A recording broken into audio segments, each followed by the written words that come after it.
Have you ever walked out of a ballet class replaying every mistake in your head? The turn you fell out of, the combination you messed up, the one step you just can't seem to get? You're not alone.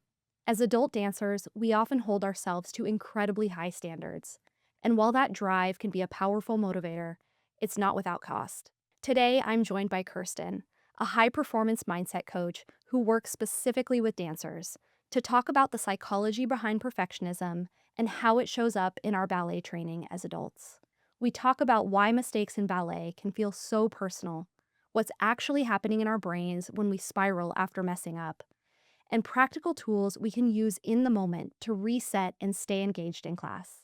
We also discuss the idea of mentally budgeting for mistakes, how to stay motivated during seasons of slow progress, and the mindset shift that will help you find true confidence and fulfillment in your dancing.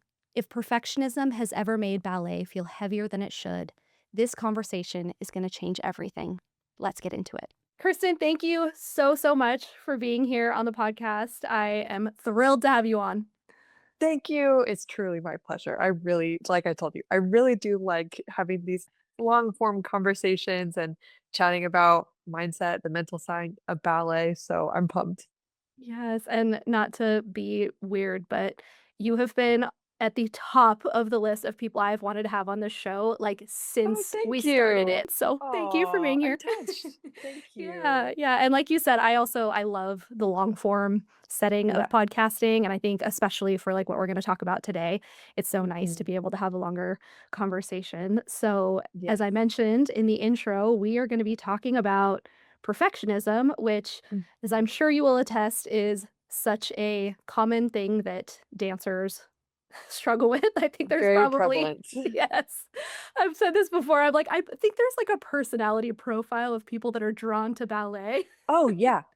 I was about to say the same thing. There is a correlation. Yes. So I think that this topic is one that comes up a lot. Even I host a book club on Instagram, and this comes up a lot even in book club conversations of the struggle, I think, specifically for adult dancers when you're coming to ballet, either returning or starting for the first time, and Mhm. you are coming because you want it to be a fun, life giving hobby. But then Yes. there is this other part that really wants to do it well. And can tend to be a little hard on ourselves, and so I think this is gonna be very relevant for the bulk of my Mhm. audience today. Yeah, yeah, and I don't know if some adult dancers listening need to hear this, but it's all dancers, even dancers who are, of course, young. I think a lot of us would expect that. Like, I work with a lot of pre-professional dancers who are teenagers or in their early professional career, and I've seen it, of course, in a lot of adult dancers and even retired dancers who feel like Mhm. that perfectionism follows them into their daily life. So Yeah. anyone listening is not alone. Maybe just even to start, we can talk about what perfectionism really looks like, maybe even for someone who wouldn't necessarily call themselves a perfectionist, but how do you Mhm. know when you're working with dancers that perfectionism has entered the chat? Well, it has many signs, many symptoms from a lot of rigid thinking, like this framework in our minds of I either do something right or I do it wrong. Almost like we're constantly giving ourselves this pass fail grade on everything, like it was good or bad. Yeah. If we make one mistake in a combination, all of a sudden the whole combination is bad. Those are signs of rigid thinking, which is very closely tied with perfectionism. They're not the same thing, but perfectionism is quite related to having rigid thinking in general. So that's one way that it shows up. But of course, our expectations, it really boils down to perfectionism comes from what we expect of ourselves, Mm. whether we're conscious of it or not. So, it's actually quite common that, of course, many people are consciously aware of the perfectionism they experience. Um, they're aware of the very high standards they hold themselves to.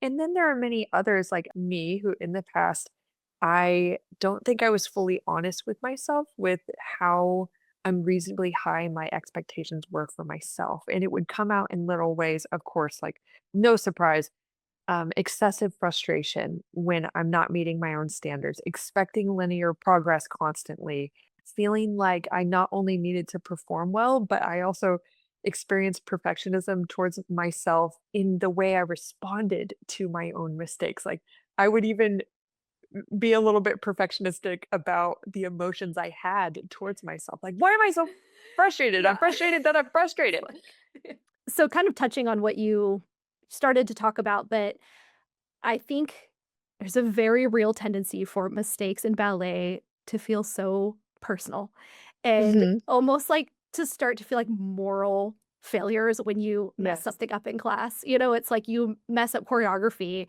and it feels like way more than that. It feels so much more personal and like it starts to touch on who we are as people. So, what is happening psychologically when we start framing our mistakes that way as proof Yeah. that we're bad? Like, why where Mhm. does that come from? Yeah. Now, we could say, which I think is true, that this comes from having such a huge part of our identity be in dance. We say we are dancers. That's an identity. And that's not all bad. Mm. But something I love to say and remind people of is that, and this was actually a shower thought I had in 2020, and it's stuck, and I've shared it on Instagram a ton of times, and it seems to really click with people. So I like to share it, which is that dance isn't all of who we are, it's a medium of expression in which parts of the real us feel welcome to come out. So Mm. if you think of it Yeah. as a lot of parts of you feel welcome to come out and dance. That's why Yeah. we feel like I am a dancer. This is my home. This is where I feel like I am me. And that is a beautiful thing to rejoice in, but it can also be dangerous to start to feel like dance is all of who we are, or it's such a primary part of who we are that then we can start to equate our performance with our worth as people. And that's something we could zoom out on even further. Perfectionism in general, part of why our mistakes and failures when we're operating out of a perfectionistic mindset is that oftentimes in that perfectionism is actually it's a behavior, but it's really a strategy to get some sort of emotional need met, to Mm. maybe feel safe, like, uh, safe from maybe if I don't mess up, then people won't see how inadequate I really am. So it can be a self-protective behavior that we do, and we operate out of it so consistently that perfectionism just starts to kind of be our main operating system for how we go about life. And it can Yeah. be very related to um, preserving our sense of self-worth. That's why it can be a self-protective behavior, Yeah. because our worth can feel threatened by mistakes, by people witnessing our imperfection.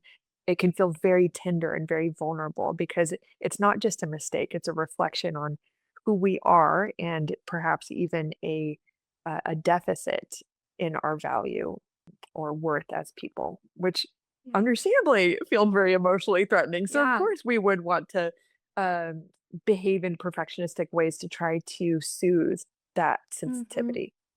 Yeah, and I would imagine for a lot of people, like, I think this is even probably partially true for me, like, sometimes that can start really early in childhood. If you have a Yes. parent that parents in a certain way that makes you feel like perfectionism is, like, a way of coping with that parenting style. I think for Mhm. I'm assuming I only danced briefly as a child, but I would assume that for kids that maybe grew up in the ballet Mhm. studio space, like perfectionism probably starts early as a way of feeling like you're Yeah. meeting teachers' expectations, right? I Oh, mean, yeah. And yeah. desiring external validation too. Mhm. I love to acknowledge that external validation matters. It feels really good. And Yeah. I would love for this idea to go away that we should like 100% not care about it ever. Yeah. You Not know? realistic. Like, what? Especially because we are in a performing art, so it's Yeah. incredibly unreasonable to believe that we will not care at all, or that the ideal state to attain is literally never caring about what other people think. I like to promote the idea that it's all about putting external validation in its appropriate place, Yeah. in your sense of reward, your sense of self, your sense of how you feel about your own performance, how you evaluate yourself, it should be a small part of that. And if Yeah. anything, external validation is very useful for confirming that you are on the path that you want to be on. Not that it Mhm. always needs to serve that purpose, but it does feel useful, like, "Oh, great, something I'm doing is working," and so I don't Yeah. blame dancers for having tendencies to go in that direction if especially when you're young and forming, you're in the dance studio and you do get some external validation for things you Yeah. do well. Perfectionism isn't necessarily always self-protective in nature. Mhm. Sometimes it can, again, meet some sort of emotional desire or Mhm. need. Like, oh, Yeah. maybe if I just keep performing really, really well, maybe if I'm perfect, I'll get more of that. I'll get Yeah. more of that approval. It felt so good. Yeah. So I don't blame people for having it start that way either. I get it. Yeah.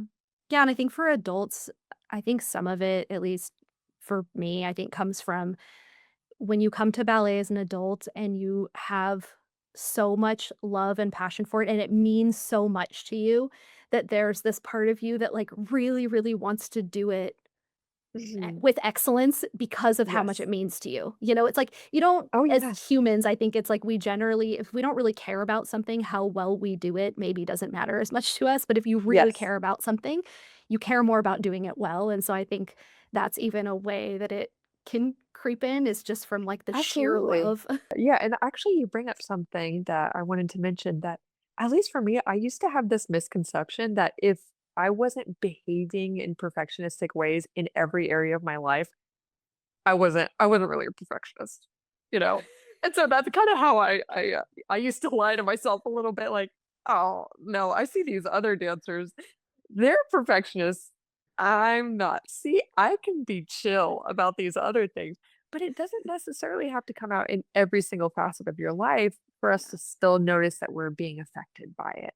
Mhm. So I wanted to say that in case anyone else has felt the same way, like, yeah, like you mentioned, sometimes there can be this area of our lives that feels very important to us. And that's where it starts to creep out because we care a lot. Mhm. Um, and it's just understandable.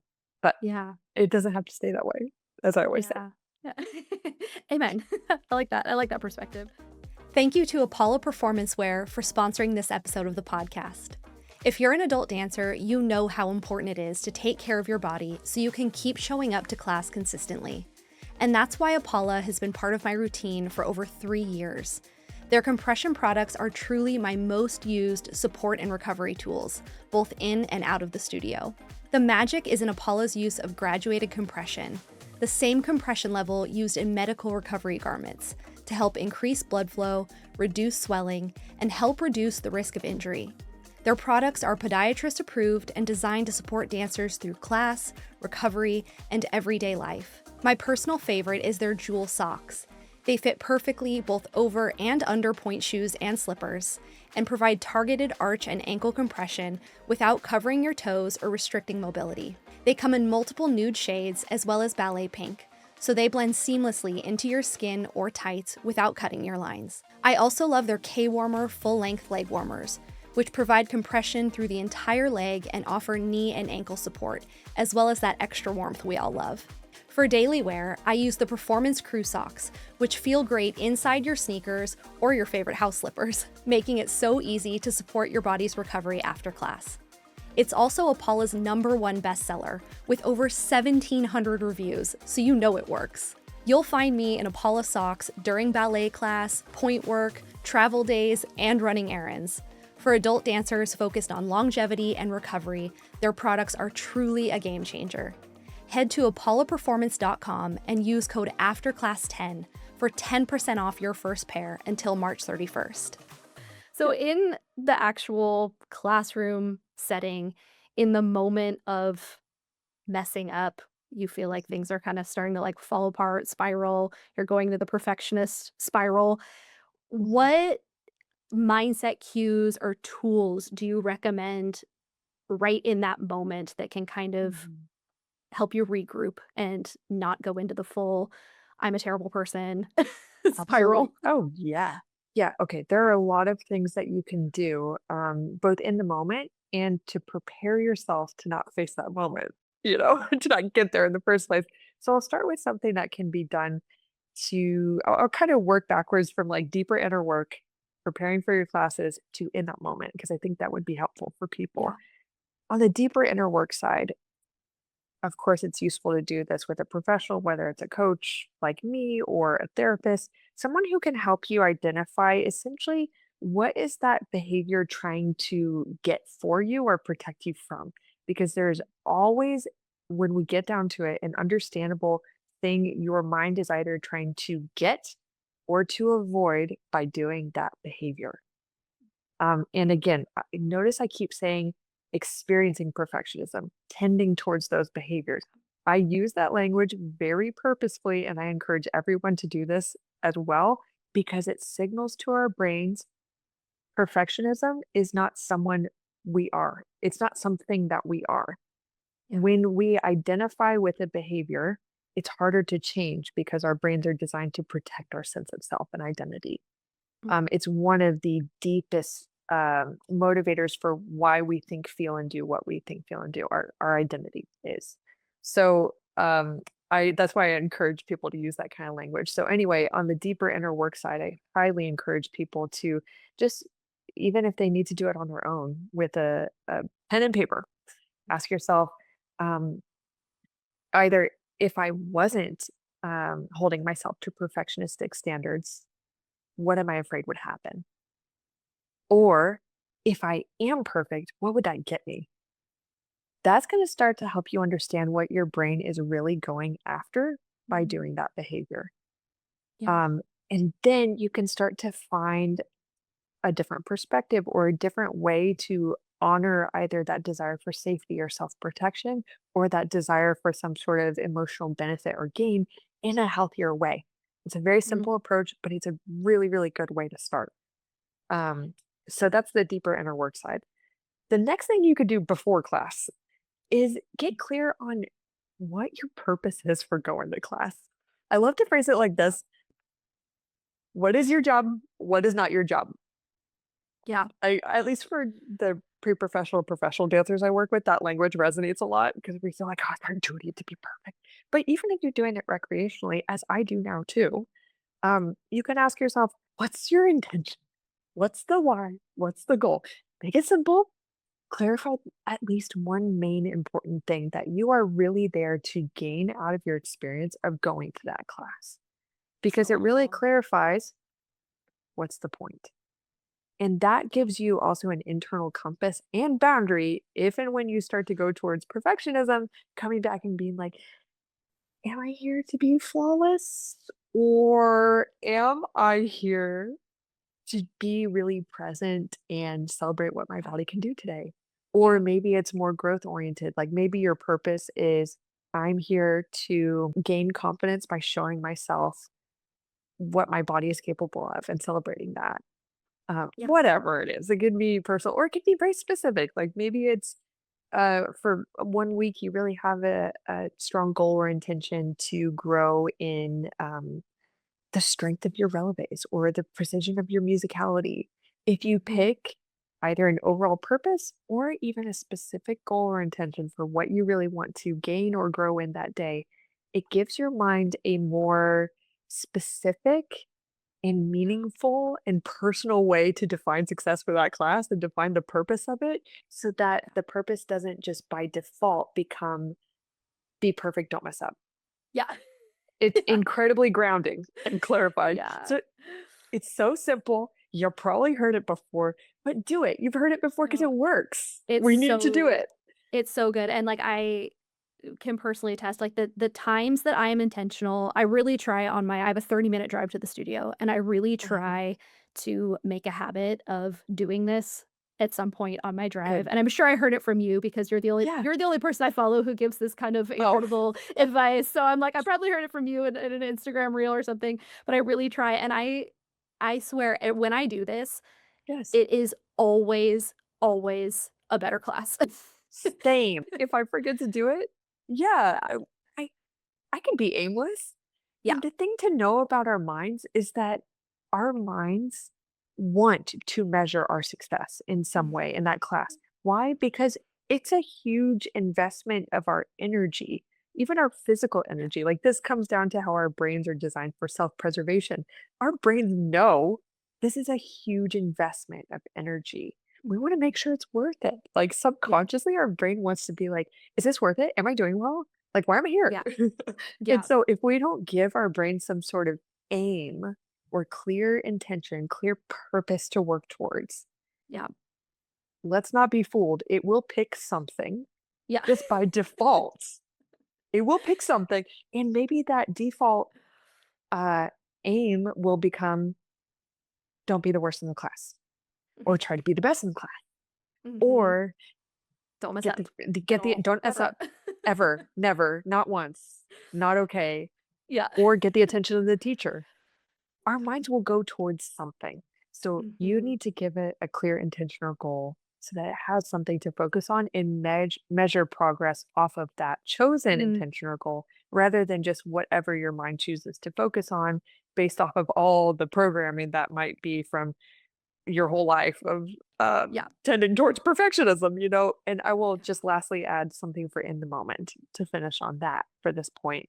Um, in the moment, it is so useful to reset from what just didn't go well. See, that's in the past, and I totally get it, but we can get stuck on, "I made that mistake.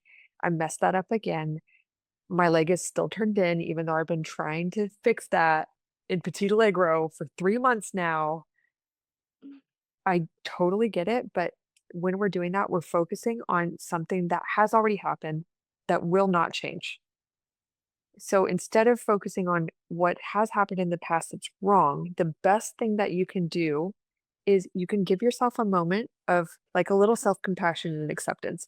I love to remind dancers they're allowed to not like that they messed up. That's Yeah. okay. That's fine. You don't have to love it. So maybe even laughing about it can remove a little resistance there, or even just acknowledging, like, I didn't like that. See, that's different than it was bad. I'm bad. Yeah. Just naming, like, I didn't do it the way I wanted. I Mhm. didn't like that. That's a great way to reframe, what happened so that you're not, again, letting that one mistake define the Yeah. whole combination and go back into that rigid thinking of, "Ugh, it's bad. Why can't I do Yeah. anything?" Yep. Totally. So instead, have that moment of shaking the resistance by just being like, "Oh, I didn't like that." Okay. Then take that next step of focusing on the solution. Having a solution-oriented focus actually helps you to channel some of that energy into resourcefulness, which builds confidence. Resourcefulness is just the attitude of taking what you have and making something more of it. Resourceful attitudes and behaviors are incredibly confidence building over time because you start to show yourself, I'm not just defined by my circumstances or by the things in the past I can't change. I'm a person who's always making a little something more out of what I have. And Mhm. in that attitude of resourcefulness, it forces you to acknowledge what you do have. So, to make this very practical, you can, let's say you had to put your leg down in adagio and that really annoyed you. Okay. You can have that moment with yourself to be like, ew, I didn't like that. Okay. Um, I like to cope with humor. So, that's Yeah. how I would talk to myself internally. And then just say, okay, what's the next thing I'm going to do? Or my favorite, what am I going to do about it? Mhm. I'm gonna chasse deeper into that next promenade and really ground my foot in the floor. Yeah. Or I'm going to just be a little more expressive with my upper body with that next step and focus my energy on that because it's something I can change. I can see progress in that.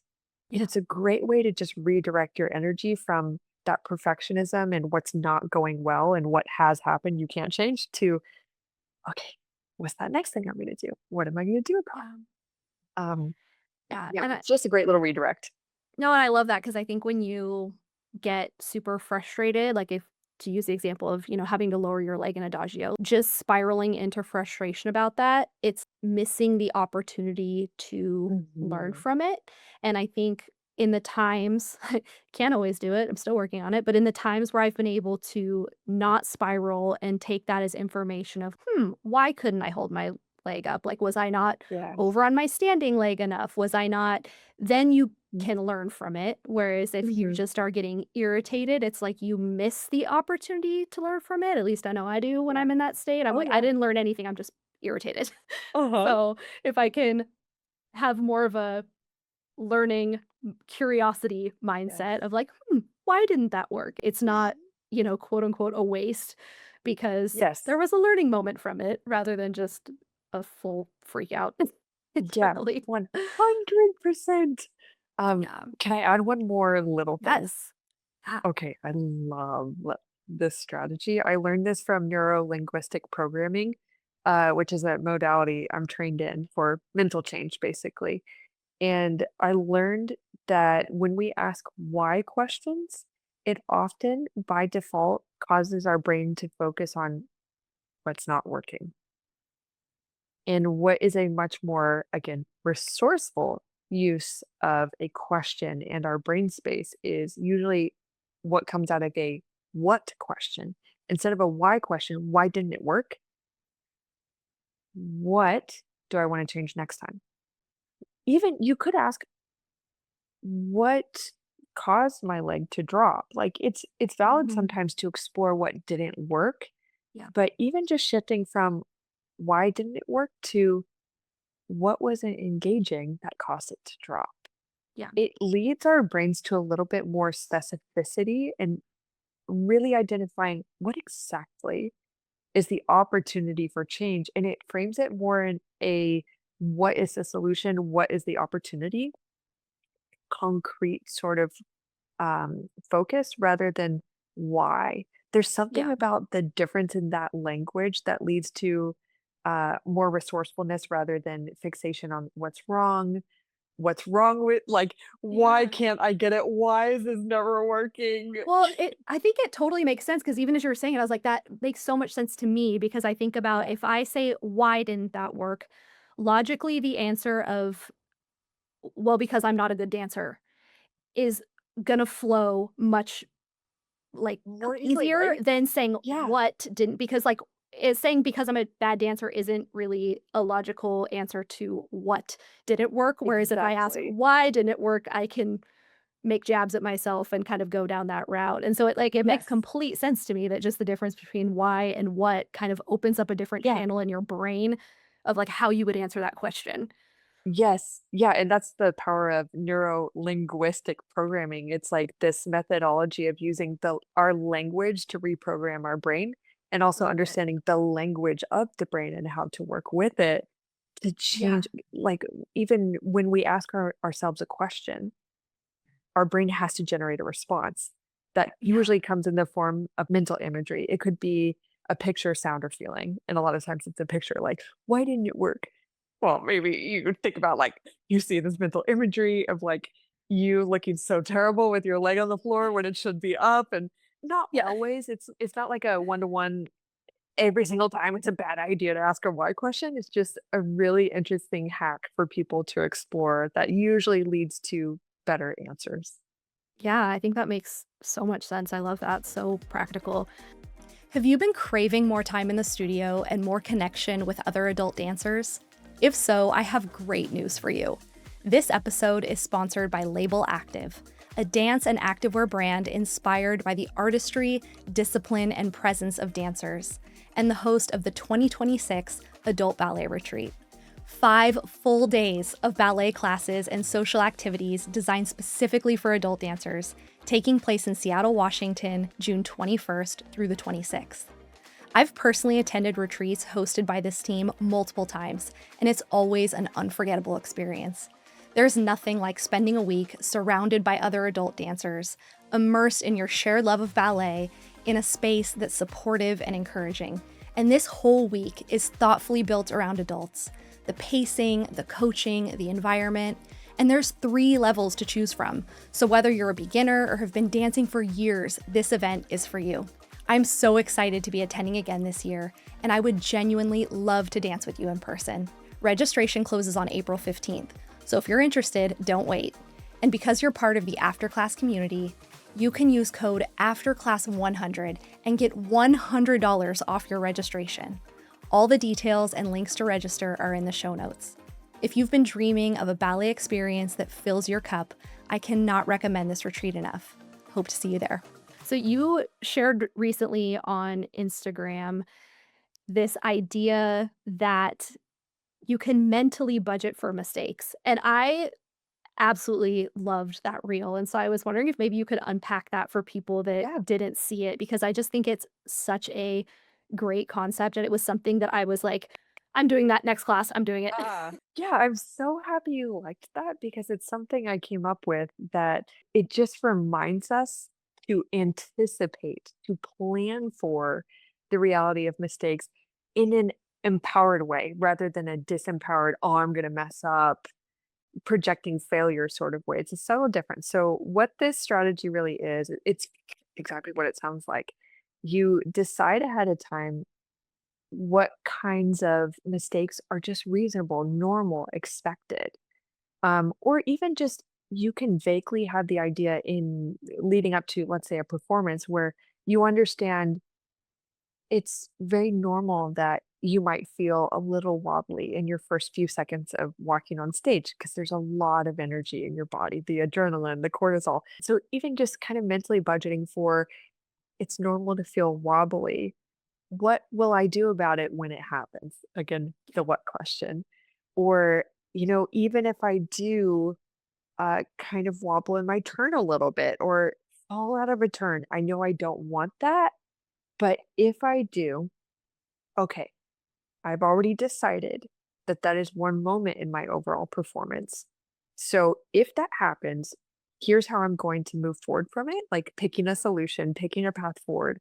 And also, what are the things I'm going to do with the rest of my performance to wow people, to give them an experience, to make it beautiful, to make myself proud? Not that you have to make up for it. I don't really love that mindset, but rather focusing on the opportunity the rest of the time that you have rather than just this, oh, a mistake would it would be the end. It's just bad.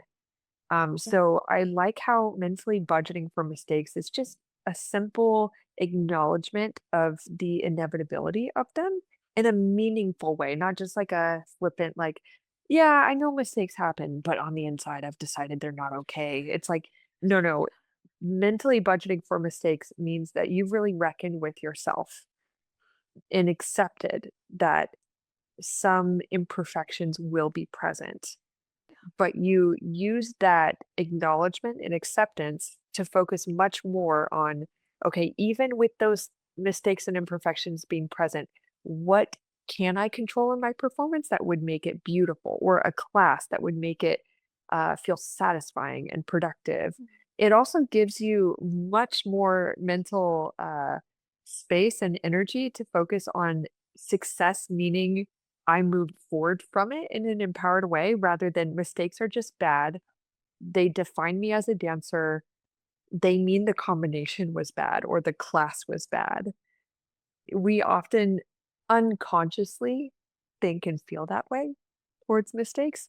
So, budgeting for mistakes means you've pulled the reality into your conscious awareness and you framed it in a way that is chosen, it's empowered, and it's solution oriented rather than, Yep. "Oh, I hope mistakes don't happen." Hoping is a very disempowered thing. I love Yeah. hope. I love hope in general, but hoping you don't mess up is very different than, "Okay, it might happen. What will I do to prevent it? What will I do to present my ideal performance? What will I do if and when they happen? How will I move forward?" Yeah. That puts you in the driver's seat. So you don't have to rely on that. I hope, I wish. It's I'm going to do. And I've accepted that there will be variation in my performance. So I've already decided one mistake. And when I say performance, by the way, this could include class. I mean, performance generally. Um, I've already decided that mistakes don't have to define Yeah. my class or my show or the combination as good or bad. They're an opportunity for me to practice how I want to move forward and framing success as I move forward from it the way I wanted rather than successes they never happened is such a more freeing and realistic way to think. And I say this as someone who has danced professionally, and I know that sometimes you do get called out for mistakes. We don't have to like them, but they're gonna happen whether we like them or not, so why not budget for it in our minds?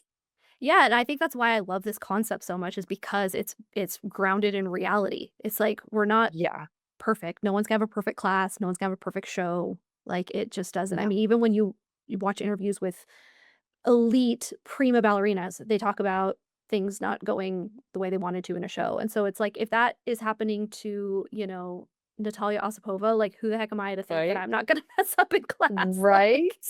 Like, so I think it's grounded in reality, which I love, and I also think too, I love this concept specifically for class because I think sometimes, and I don't know if this is especially for adults because many of us don't get to perform, that in some ways class becomes kind of like the end all and be all Yeah, of our dance experience life because there's no performance, and so class in some ways becomes even more pressure packed to be yeah, great because it's like we have to we have to do it well, and so I really love that idea for class and keeping it feeling like a learning environment where it is yeah, okay to make mistakes because I know for me, I've had to pull back a couple times and, like, ask myself, "Why has class turned into something that is not a learning experience for me anymore? Why has it turned into something that I'm putting, like, performance pressure on when it's meant yeah. to be an environment where you're making mistakes because you're figuring things out?"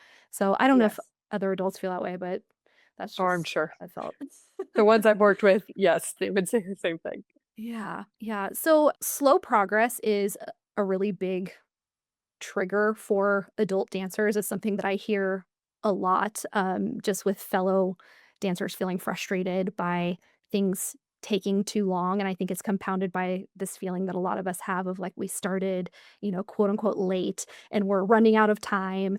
And so I think perfectionism can creep in even in terms of progress and slow progress. And so, how can dancers reframe their timeline starting as an adult or returning as an adult without sacrificing the motivation ambition part? Because I think, we touched on this at the beginning, like sometimes perfectionism, I think, can feel like it's our way of keeping ourselves disciplined or Yeah, something.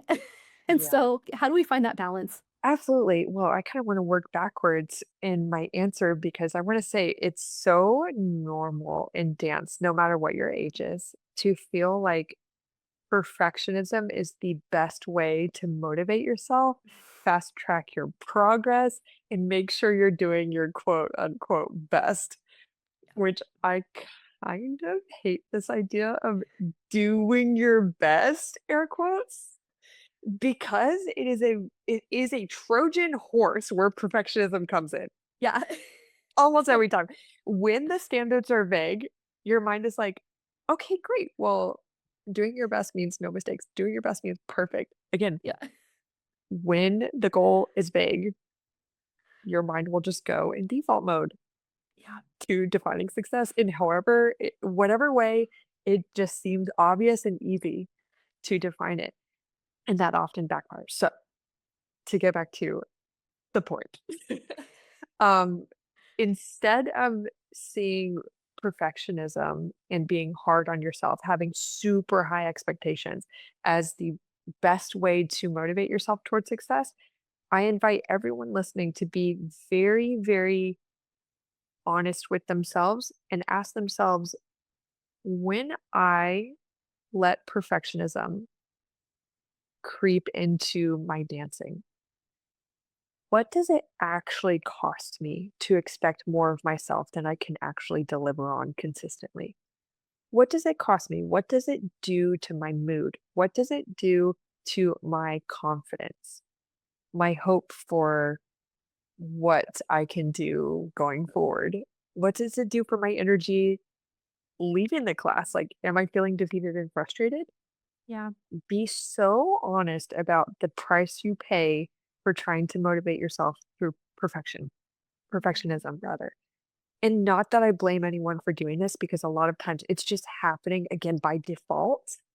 We're not always doing it purposefully. So I don't want anyone to blame themselves for it. It's just rather now you have awareness, so it's an a choice now, an opportunity to change, and that's exciting. Mhm. Yeah. Um, so be real about the cost.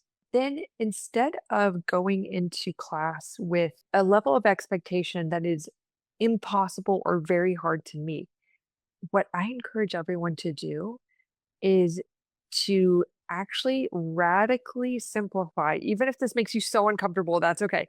Radically simplify what your goals are for, maybe set them for a month. Be like, what would be a few things I can improve that would feel exciting to me, that would feel encouraging if I were to improve upon them? And then pick one thing for a class.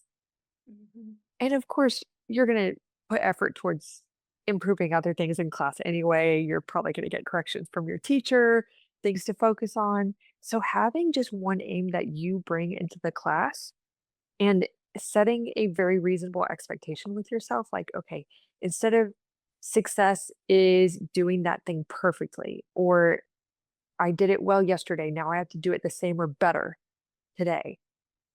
Start to frame success more by define it more by what would what are the different ways progress can look. Maybe it's I learned something, maybe it's uh I shook it off really well when it didn't go the way I wanted. I removed resistance from it and I let myself focus on the next combination. Sometimes that's progress. And sometimes it is, I found a new muscle group to engage that I want to explore further. I want to see how I can take that further. Or I think I'm onto something. Maybe there's something else still to explore. Let progress look different and look microscopic sometimes. If people have resistance towards that idea, I totally understand. But the alternative is often to expect so much of yourself that all you see is the space between where you are and where you want to be. That's looking Mhm. at a gap.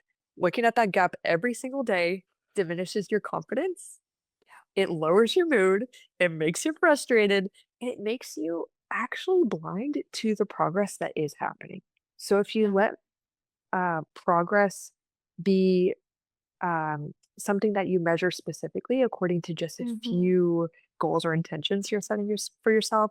You let it be multifaceted and look a little different, and you take the little wins very seriously. That helps you look at the gain. I got part of this language I'm using comes from the book The Gap and the Gain by Benjamin Hardy and Dan Sullivan. Love that book, highly recommend it, especially for folks who experience perfectionism. It's so good because I'll finish on sharing a strategy that can be used in the short term and also in the bigger picture sense when people think about their journeys and feeling like, oh, I don't have a lot of time, I'm starting late.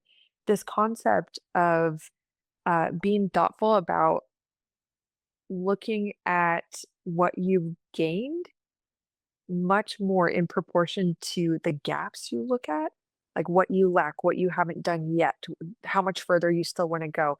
It's totally valid to look at the gap sometimes and to say, okay, that's the next little bit of the gap I want to close. Yeah. Focus on the solutions for how you want to step towards that. But spending more of your time focusing on the gain, this could be I learned something new that I could try tomorrow to close that gap in my progress. Look at how far I've come in the last 5 years, the last 10 years. Yeah. You can quantify the gain in so many different ways, and it builds an extraordinary amount of appreciation for not only the progress you've made, but also, again, going back to resourcefulness, the amount of resources you have that you can continue to build on. So many dancers, regardless of their stage in their training or career or life, they're so focused on the gap, like what I still need to fix, what's wrong, all the things that I am not yet, that they are very unaware or so minimally aware of all the resources and skills that they have that they could be not only proud of, but also utilizing more fully to close that gap more tomorrow. So, in practicality, what this really looks like is using the technique from the book I mentioned, measuring success backwards. I love this concept. Essentially, the authors talk about the importance of thinking of success as what you have already accomplished, and then what you want that you haven't accomplished yet, call that the vision, call that the next thing you want. But if we Yeah. call the thing we haven't gotten yet success, what that does subconsciously is it makes us feel unsuccessful. When we're Yeah. coming from that place of, I am unsuccessful, it makes us feel like I lack resources. I am in a place of lack. When we look at what we have already accomplished, what we've learned, what we've gained, the even the physical capacity we do have now to go to ballet class tomorrow and keep trying, those are all real resources you have. And when we look at that and say, I'm going to measure success by looking at what I have already done and what I already have in my tool belt, it makes you appreciate all the resources you do have that you can use to keep going. Yeah. So take time, everybody, to say, like, really sit down with yourself and be like, where was I 10 years ago, 5 years ago, whatever? And how proud of myself would I be if I was that person 5 years ago looking at Yeah. what I can do now? What Mm. have I Oh my gained? What God. have I learned? What used to feel really hard for me that feels much easier now? And hey, Yeah. even for those of you who like I relate to I currently have less physical ability as a dancer than I used to because I used to train all day every day. I dance Yeah. professionally. And so I know a lot of adult dancers carry some pain around feeling perhaps less physically able than they used to be.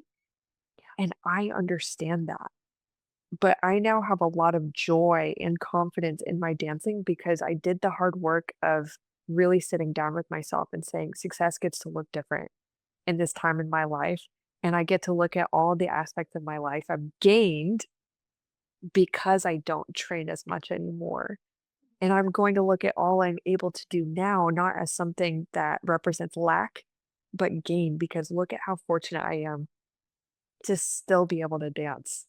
Even if I do so not quite as precisely or with not as much strength as before, that's okay, but I still consider it a great game, but I didn't just automatically think that way at the beginning. It was a process to getting there, so I just wanna share that in case it's relatable for anyone, that it's okay if that's a process. Yeah. Oh my gosh, Kirsten. Oh, so good. I'm like, I wish I was taking notes, but I'm so glad that it's on recording because I Yeah, need you to got go it back and recorded.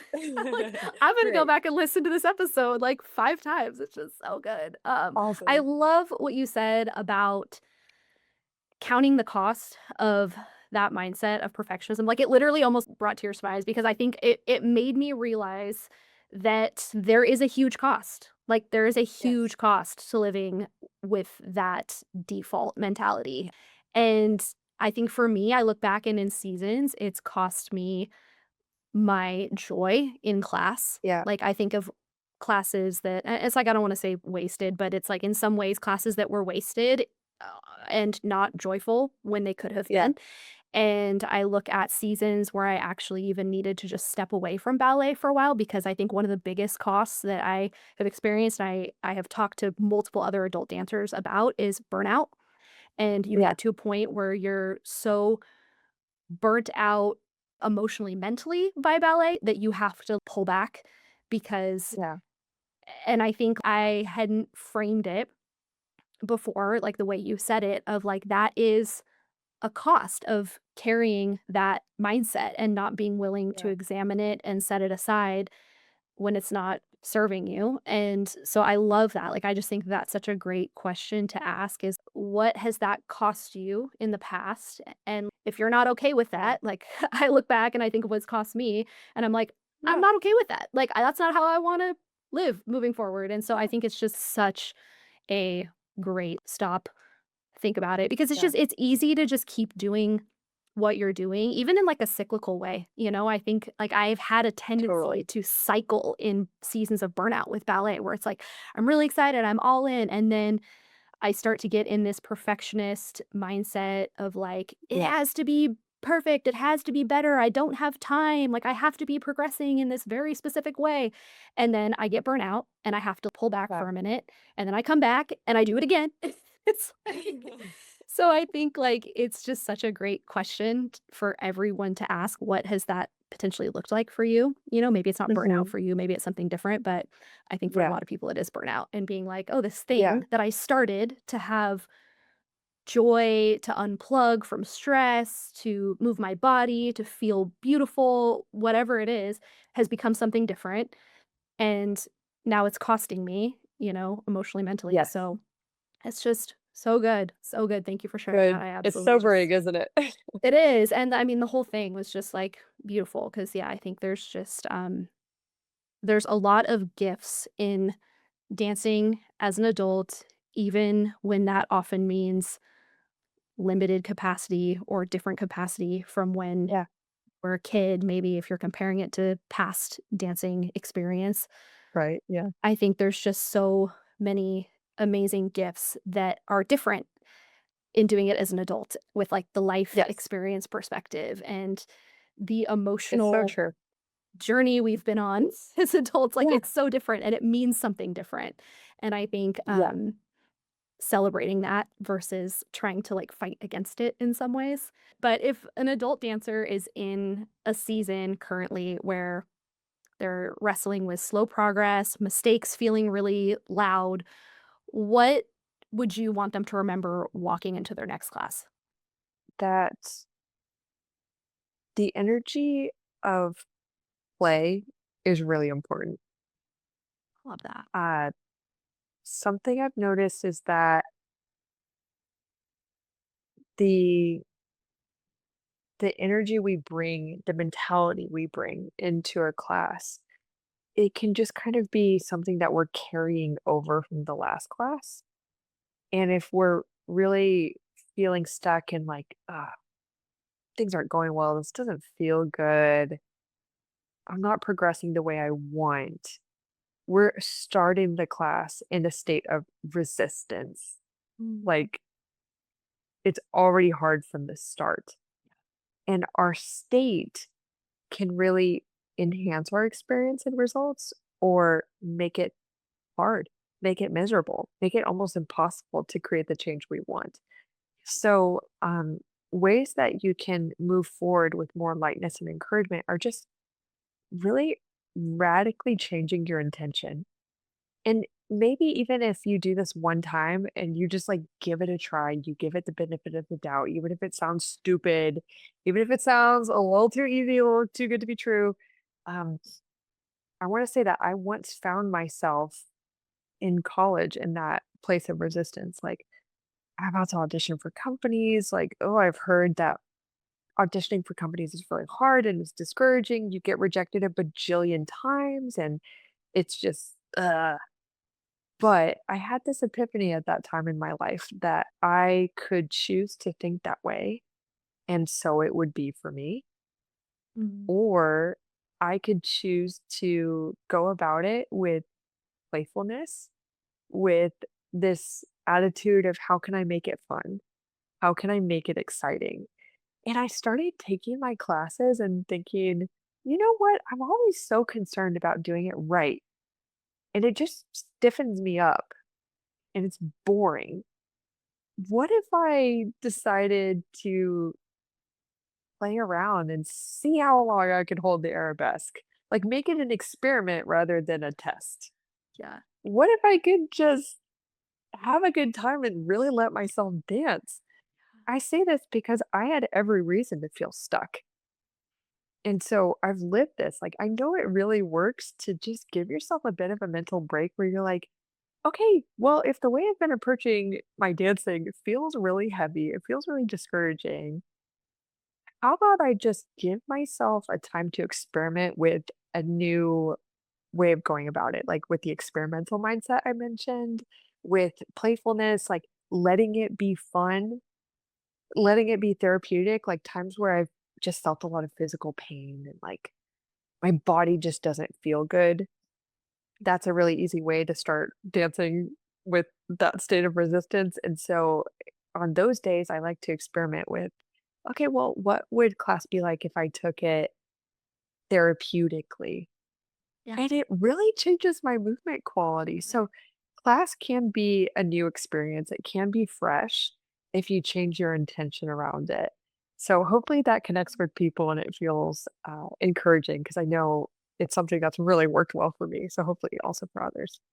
Yeah, I think that's such great advice, and I even it was either yesterday or the day before, I took a class at home, a pre-recorded class, and I just, like, decided when I put the class on that I was just gonna dance just for fun, and I wasn't really gonna think that Yeah. much about technique, and I was just gonna enjoy the music, and it was so funny because Yeah. I usually, when I dance at home, I record myself so that way I can just kinda look and see, and I almost did Yeah. record because 'cause I'm like, "Well, if I'm just gonna, like, enjoy this, maybe I shouldn't," but I was like, "You know, I'll record it," and it was so funny because I was watching the video after, and I was smiling so much more Oh, in class than I usually would in a class because all I yes. was thinking about was just enjoying the music and Yeah. moving and being in my body and, like, and I actually think my dancing looked better too. It So, usually does. sometimes, yeah. That's the irony. Like when we're all like, oh, I have to be perfect. We don't look as good. Yeah. It feels Totally. terrible and it doesn't look good. Yeah, But I when we're know, like, like "Fuck, let it be fun," it can I actually know. look nice. Yeah, it was such a epiphany. I was like, "Wow, who'd have thought when you just start dancing Right, for the enjoyment of dancing, it really does show."